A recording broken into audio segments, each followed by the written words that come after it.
أنثى الرمل. قصة قصيرة بقلم وصوت جعفر رابح.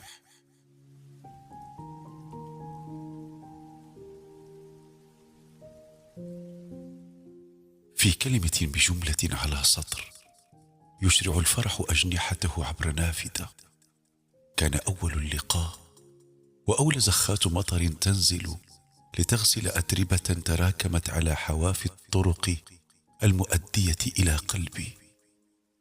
على شظايا المرايا المنكسرة كنت أبحث عن وجه الذي شوهت ملامحه الأزمنة العابرة. وحين جمعت آخر قطعة من زجاج الانعكاس كان وجهك يقابلني. كلما وقفت أتأملني باحثا عن ظل لرؤى تطارد سباتي العميق.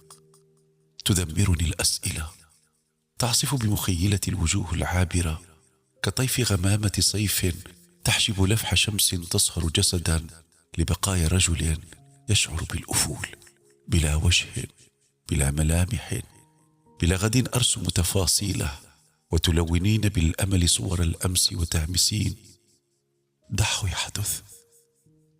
فتحيلني نقاط تصطف على خط الأفق إلى مزيد من الاستفهامات.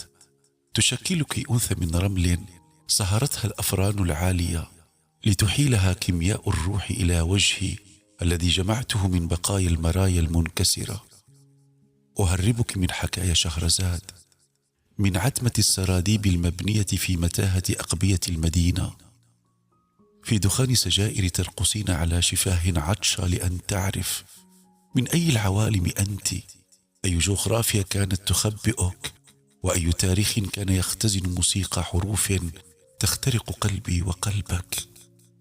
أين كنت طيلة ما مضى من زمن الساعات الرملية التي تعد الزمن من فتحة صغيرة جدا كلما قلبناها بدأت التعداد بلا أرقام ولا عقارب تتقاطع في نقطة المنتصف لتشكل في ليل الغرباء نقطة صفرهم وسفرهم في عوالم المنفى.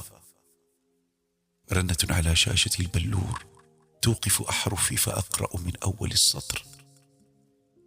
في صقيع الشتاء كنت أفتش عنك في وجوه العابرين وحكايا عجائز الحي وتراتيل شيوخ الزوايا مع آخر الغروب. كنت أرسم وجهك كأطفال العيد بعيونهم السعيدة وقهقهاتهم البريئة وهي ترتفع مع انفجار بالوناتهم الملونة. وحين لا تأتي بك نسيمات فجري الطويل أغني للريح أنشودة طفلة تترجى هبة لتسقط من شجرة القدر ثمارك البعيدة.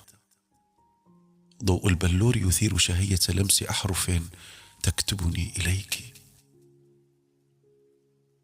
من أول رنة يصدرها ذلك الأحمق المتصل بالشاحن الآن يلتقط من ثقب بالجدار طاقة تعيد إليه الحياة. من أول سطر بعد فواصلك العديدة وأيد زرقاء بلهاء يرتفع إبهامها ونقاط كنت أتركها على ضوء أبيض وضعت قواعد ترسمك بكل الدهشة. كانت تقربني منك أكثر وتزيح وجه التردد الذي يقف بيني وبين التبعثر في جنونك. لا أهتم لهاءات جاءت متأخرة وأعيد أنف القلم لأحشره بين بياض الورق وزرقة الحبر. لو رفضتك قواعدي كنت سأحتمل غباءك وأنا أرتدي قناعا مؤقتا وصدرية واقية لصدمة الرحيل المفاجئ. كنت سأعيشك دورا مؤقتا في مشهد قصير ما إن ينتهي حتى أنهيك وأنتهي. الهاءات المتمددة حتى نهايات السطر تسمعني ضحكتك وكلمة منك تكسر صمتي. مجنون مجنون مجنون لأني أحب النار حتى وهي تحرق أصابع الفضول تقلب صفحات عمرك في لهفة. أخشى أن تضيعك مني الأحجيات القديمة وأسقط من فضاء الفرح الذي حملني إليه وجودك. تنهيدة من أعماقك تدفعني لأن أمسك بمعصم الحرف المتدلي من شفاه التردد والخوف على وجهك. أحب أن أضع صبري في اختبارات قاسية، فمن لا يصبر على شوك الورد لا يستحق شذاه. أحب أن أمتحن جنوني، فالحياة جنون، والحرية جنون، والنجاح جنون، وما العقل إلا سجن مهترئ الجدران. العقل غرف مظلمة رطوبتها تصيب الروح بالتعفن والقلوب بالشيخوخة المبكرة. أحب أن أقفز فوق أسلاك المنطق الصدئة وأتمدد على فراش لا معقول، وأعيش بعيدا عن دنيا الحمقى والمنكمشين في أثواب القديسين والمتطهرين بماء الخيبة. روح جدي المتصوف الدرويش تطهرني كلما ضعفت أو ركنت لعالمهم، فتتلبسني في جملة أو رسالة أتركها لك في غيابك. نقاطك على السطر تشبه مسبحة قديمة، حباتها الخضراء التي فقدت بريقها تحثني على مواصلة ثرثرة الصمت، وتفجر الحرف على وجه هذا الأمرد المستسلم لحواف الجمل. ها أنت تحرريني من كل الوجوه التي تخنق أنفاسي، لبستها مرغما لأداري ملامح الإخفاق وأوجاع الفشل.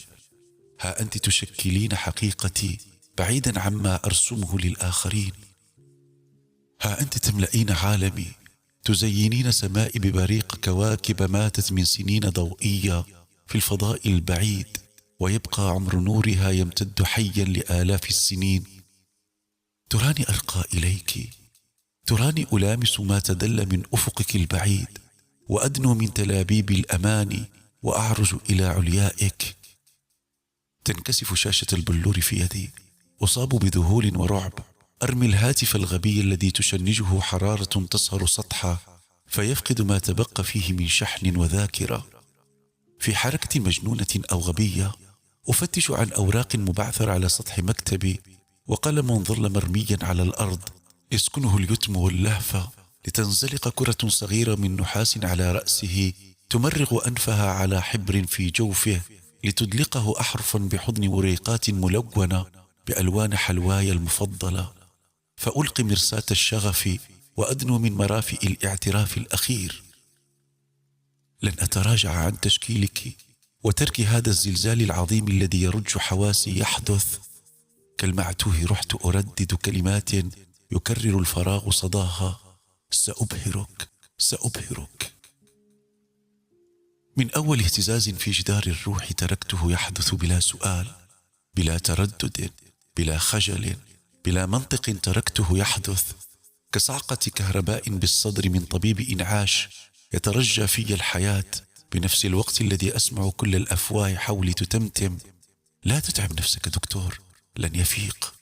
لكنه يصر على زيادة التوتر ورفع شدة تيار الصعقة، فأشعر أنه يحدث بصدري كما لم يحدث من قبل ولن يحدث بعد.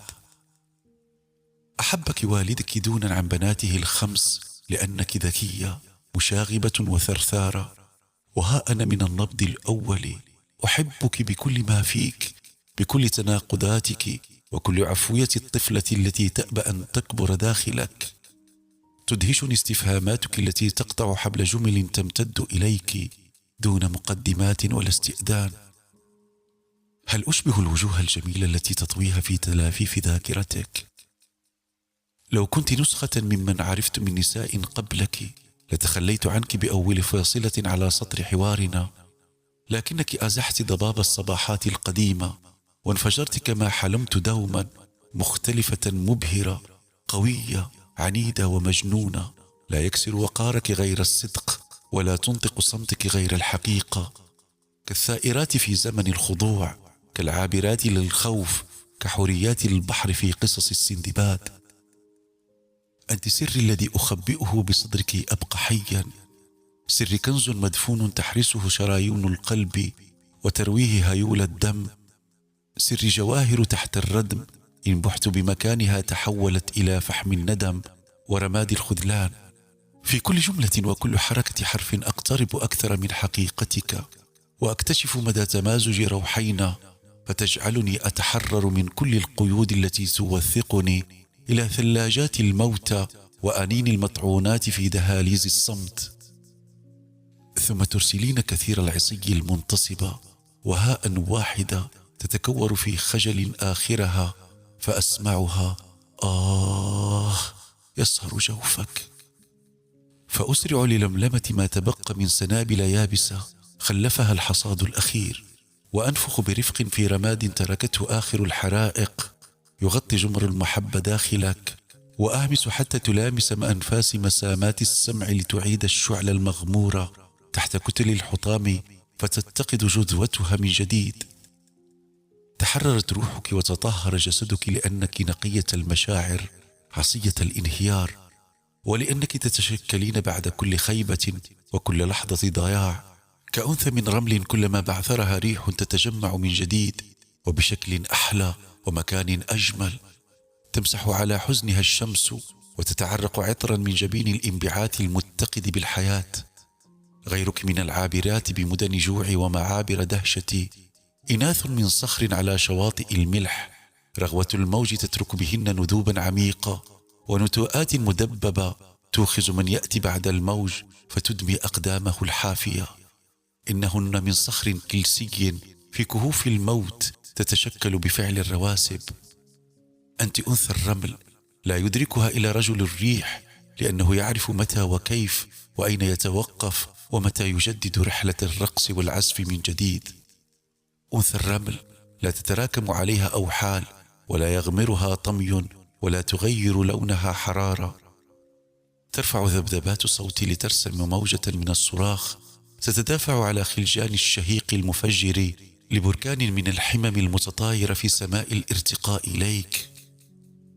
أنثى الرمل هي سيدة أحلام المؤجلة، ووحدي من يستحق وجهها بلا مساحيق ولا أقلام ألوان غبية. وللحمق السراب، للحمق خيال نبوءاتهم السادشة، للحمق لحظة كاذبة تجعلهم يتبولون كصبية على جذوعهم الميتة. أنثى الرمل لا يخيفها نباح الكلاب أو عواء ذئاب جائعة تتربص عند كل نزيف تجذبها رائحة الدم المنسكب من جراحات الانهيار، بقدر ما تعطف لجرو يتمسك بطرف ثوبها كلما ركلته ازداد أنينا والتصاقا بها.